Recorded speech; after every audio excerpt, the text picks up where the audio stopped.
Okay, so lastly, we have the Works of Wonder expansion. The expansion that I've played once, so if I have to keep referring back to the rulebook, please forgive me. With the Works of Wonder, we are looking at probably something you've noticed before, these wonderful looking things. So these buildings up here, these cards, images down here, this influence track along the side here, and then what I told you to ignore earlier in the first videos, these two larger meeples here. This guy is called the Profiteer. That is this guy here. This lovely lady here is the Princess. That's this lady here. So, throughout the game, they are your main source of receiving influence, which is like a new... You can see it looks like the virtue track. It's kind of like a new resource, though, more than anything. Yeah, that will be used to help with other aspects of your game. So, they will be in worker spots, and they will be changing throughout the game, and they will be doing different things when you place them, depending on which meeple you are referring to. But firstly, let's look at this influence track and what does it do. So when you are able to, there will be times when you are able to increase the influence, such as this apprentice here. When your influence goes above these two spots here, so from 8 to 9 and 4 to 5, you can see that there is a +1 with the green. That literally means go across up there, take a building card. Very good. There will be times when you will lose influence, this here, but we'll go over that in a moment. If you go down below that, you don't get to achieve it again. That arrow is saying only when you go up. But if you were to go down to there and then go up again, yeah, you trigger that again. So that would be another green card. So maybe you could get some sort of engine going there to try and get through a load of buildings. And that is one of the main things to do with this. What else you can do with here? You can voluntarily lose 2 influence at any point to negate any virtue loss, or well, 1 virtue loss, or any 2 money that would go to the supply. Additionally, you are able to voluntarily lose 4 influence to negate the usage of any gold or any marble. There will be a moment when I talk about this up here where you required gold and marble. You physically need to have the resource in order to do this. Therefore, you cannot lose the influence here to take this action. But that is the influence track. I'm actually going to talk about the wonders first, because they are actually a bit easier than the Princess and Profiteer. So these are buildings, and for all intents and purposes, from when I mentioned earlier about how to build a building, that's exactly the same. So you would put a worker on the guild hall here, and you would pay the required costs, and you would take what building you've decided to build.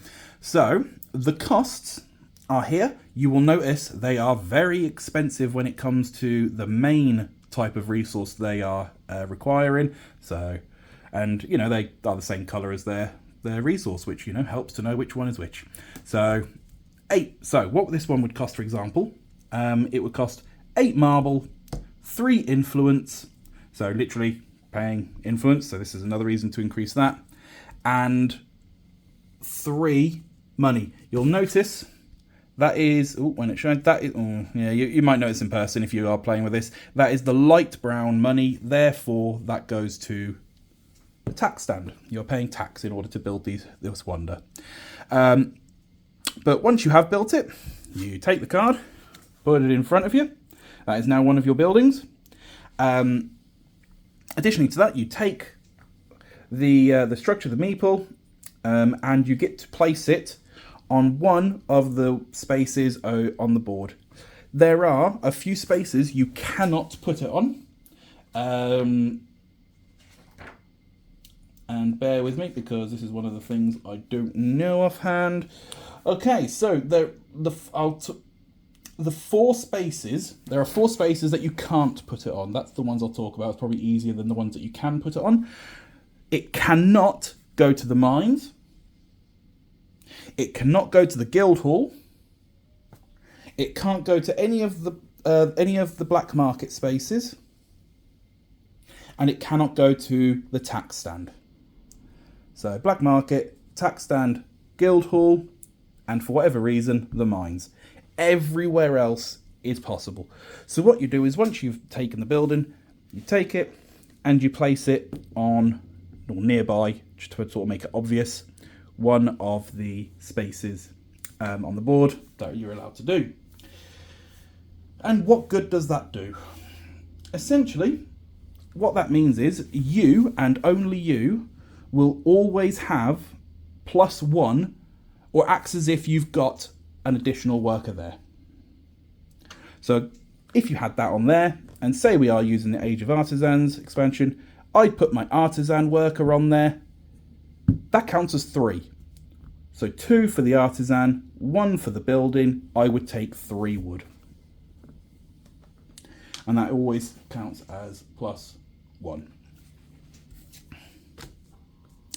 And that is the wonders, and they all do that.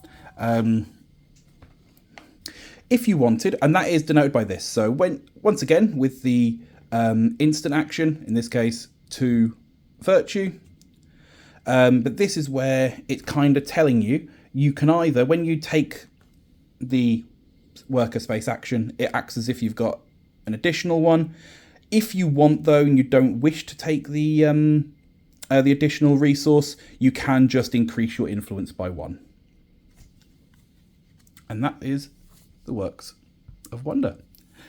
Now, the most complex, I should say, aspect of this expansion is the princess and the profiteer.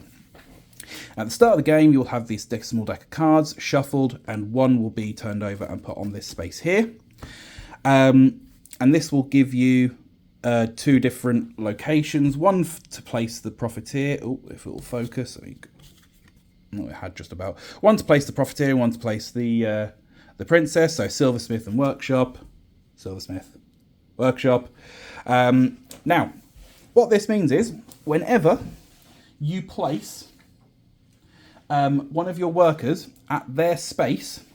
So say, for example, I put one with the profiteer.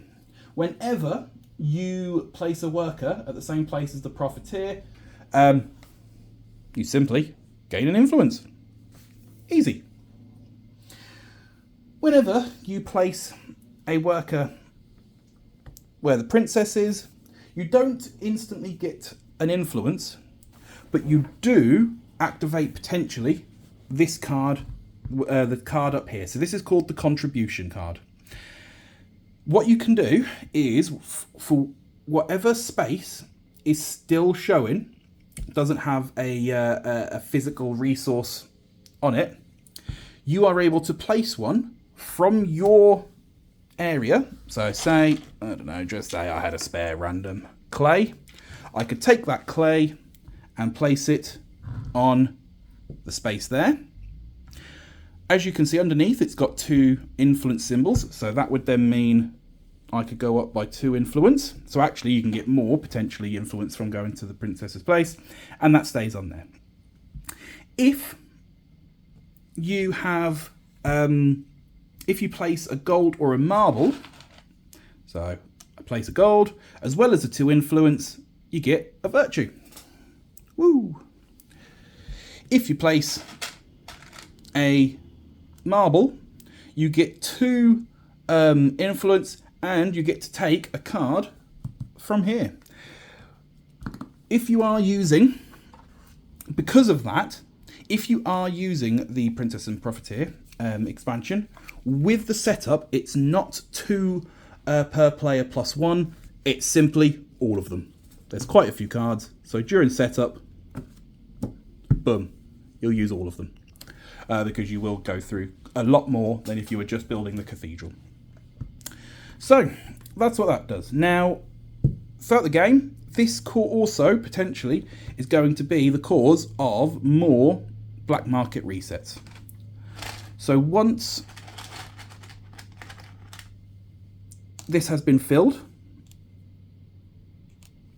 so enough people have gone to the princess's location to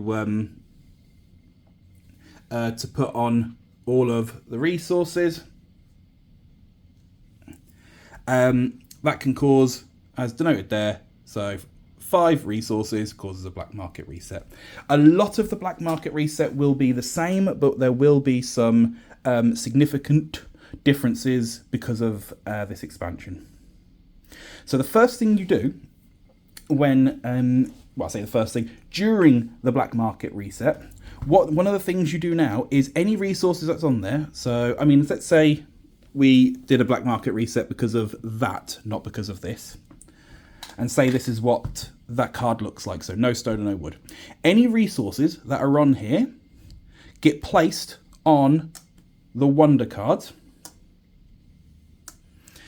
This now reduces their cost by 1 of that resource. So yes, they're expensive, but throughout the game they will become cheaper because because people, others, it's collaborative, I guess, will have put more resources on here. So throughout the game, it could even be that people have been frivolous with their marble, and that already has 3 on there. So that means it would cost 5 marble, 3 influence, 3 money to the tax stand. So it does become a little bit easier. Once you have placed the resources on there, you go to this card again. So this is what we placed earlier to say that we're going to the silversmith and the workshop. And then, as you can see, it talks about black market reset. Then this happens. So it'll tell you who this happens to. So in the profiteer's case, it's all players. And then for the princess, it's whoever has the most workers in her location. This action happens. So yes, with the profiteer, it's been very easy to get his influence by just putting people in his space. But all players that have units there, oh no, there is both orange and green there, will get this. So in this case, it will be losing 1 virtue, and all of the workers in that location guardhouse, because the profiteer is a bit of a criminal. So if you've worked with him, if you're near him, you've worked with him, you go into prison. On the flip side, see what I did there, because there's that symbol, that icon with the princess, whoever has the most there. So maybe you want that. In this case, it's actually both, because there's only 1 of each there. So both players get to do this, but in turn order. You get a choice of this. You can either flip one of your deck cards, or you can gain a marble. So that'll happen. You've moved the resources up to there. So you simply take the card, next card, top card of that deck, flip it up, and that will once again give you different things that will happen during the black market reset. But more importantly, it will tell you where the profiteer and the princess are going next. So the profiteer is now going to go up to the mines, and the princess is going to the town centre. And yeah, that's what happens. During the game, if at any point, so this is saying this doesn't change, this is something that's going to happen consistently. If ever you do a town centre capture action where the profiteer is, you're going to gain a virtue, because you've made a citizen's arrest at where the criminal is.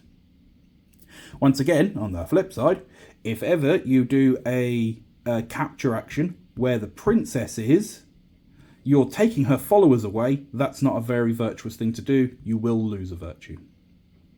And that is just something that's ongoing. Scoring doesn't really change, I don't believe. Oh, the only thing that will change is, in fact, the cards are in the way. Whoever has the most influence at the end of the game will get 4 gold. Why is that? Why does that do anything? Essentially, because of this. 1 gold is 1 point. So whoever has the most influence essentially is going to get 4 points. And then, of course, you've got high scoring on the buildings.